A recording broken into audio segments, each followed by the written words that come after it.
নমস্কার। শ্রীমদ্ ভাগবত গীতা অষ্টম অধ্যায় অক্ষর ব্রহ্মযোগ শ্লোক 3।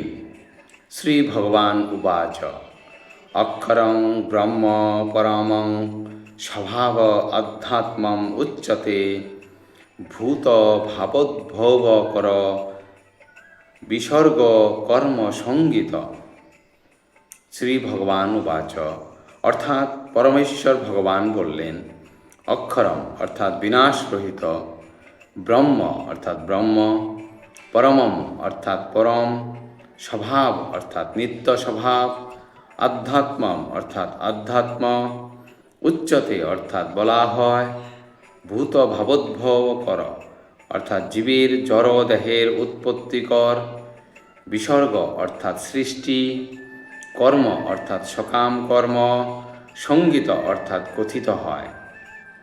অনুবাদ: পরমেশ্বর ভগবান বললেন, নিত্য বিনাশ রহিত চিন্ময় জীবকে বলা হয় ব্রহ্ম এবং তার নিত্য স্বভাবকে বলা হয় আধ্যাত্ম, জীবের জড়দেহের উৎপত্তিকর সংসারী কর্ম। তাৎপর্য: ব্রহ্ম অবিনশ্বর, নিত্য শাশ্বত এবং সর্বদা অপরিবর্তনীয়, কিন্তু এই ব্রহ্মেরও অতীত হচ্ছেন পরব্রহ্ম। ব্রহ্ম বলতে জীবকে বোঝায় এবং পরব্রহ্ম বলতে পরমেশ্বর ভগবানকে বোঝায়। জীবের স্বরূপ তার জড়জাগতের স্থিতি থেকে ভিন্ন। জড় চেতনায় জীব জড়ের উপর আধিপত্য করতে চায়, কিন্তু পারমার্থিক চেতনায়, কৃষ্ণ ভাবনায় তার স্থিতি হচ্ছে ভগবানের সেবা করা। জীব যখন জড় চেতনায় আচ্ছন্ন হয়ে থাকে, তখন তাকে জড় জগতে নানা রকম দেহ ধারণ করতে হয়। তাকে বলা হয় কর্ম, অর্থাৎ জড় চেতনার প্রভাবে উৎপন্ন নানাবিধ সৃষ্টি। বৈদিক সাহিত্যে জীবকে জীবাত্মা ও ব্রহ্ম বলা হয়, কিন্তু কখনোই তাকে পরব্রহ্ম বলা হয় না। জীবাত্মা বিভিন্ন অবস্থায় পতিত হয়। কখনো অন্ধকারাচ্ছন্ন জড় প্রকৃতিতে পতিত হয়ে সে নিজেকে জড় পদার্থ বলে মনে করে, আবার কখনো সে নিজেকে উৎকৃষ্টা পরা প্রকৃতির অন্তর্গত বলে মনে করে।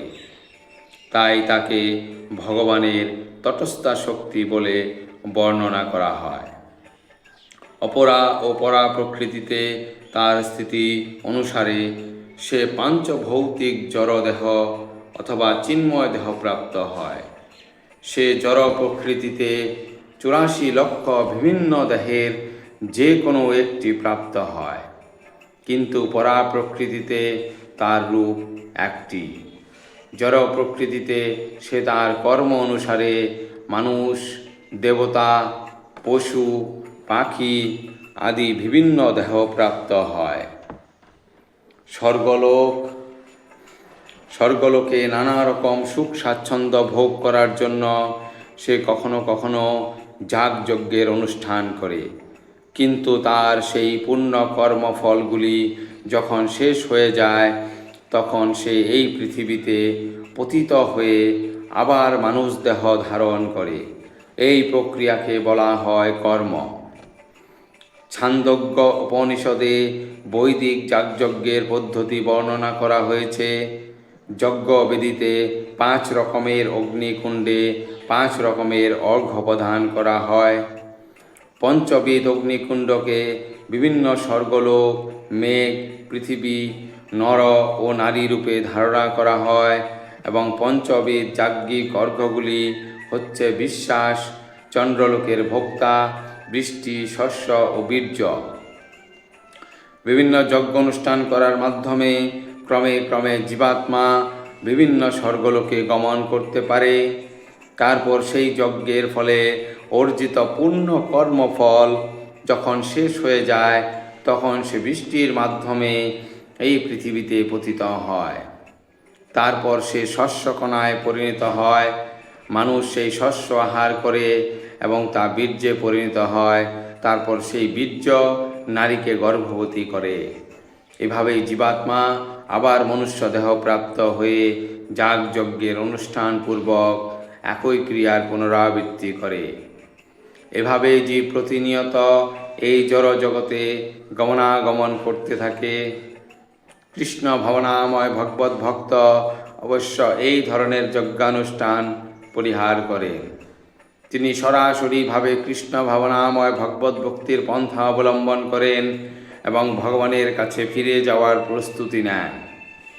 নির্বিশেষবাদী ভাষ্যকারেরা গীতার ব্যাখ্যা করে অযৌক্তিকভাবে অনুমান করে যে ব্রহ্ম জড় জগতে জীবরূপ ধারণ করে এবং সেটি প্রমাণ করার জন্য তারা গীতার ৫ম অধ্যায়ের ৭ম শ্লোকের উল্লেখ করে। কিন্তু এই শ্লোকে জীবাত্মা সম্পর্কে পরমেশ্বর ভগবান এই কথাও বলেছেন যে আমারই নিত্য ভিন্ন অংশ। ভগবানের অনুসদৃশ অংশ জীবাত্মা জড় জগতে পতিত হতে পারে, কিন্তু পরমেশ্বর ভগবান কখনো পতিত হয় না।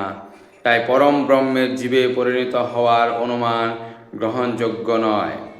এটি মনে রাখা গুরুত্বপূর্ণ যে বৈদিক সাহিত্যে ব্রহ্ম, জীবাত্মা ও পরম ব্রহ্মকে পরমেশ্বর ভগবান কখনোই এক বলে বর্ণনা করা হয়নি। ধন্যবাদ।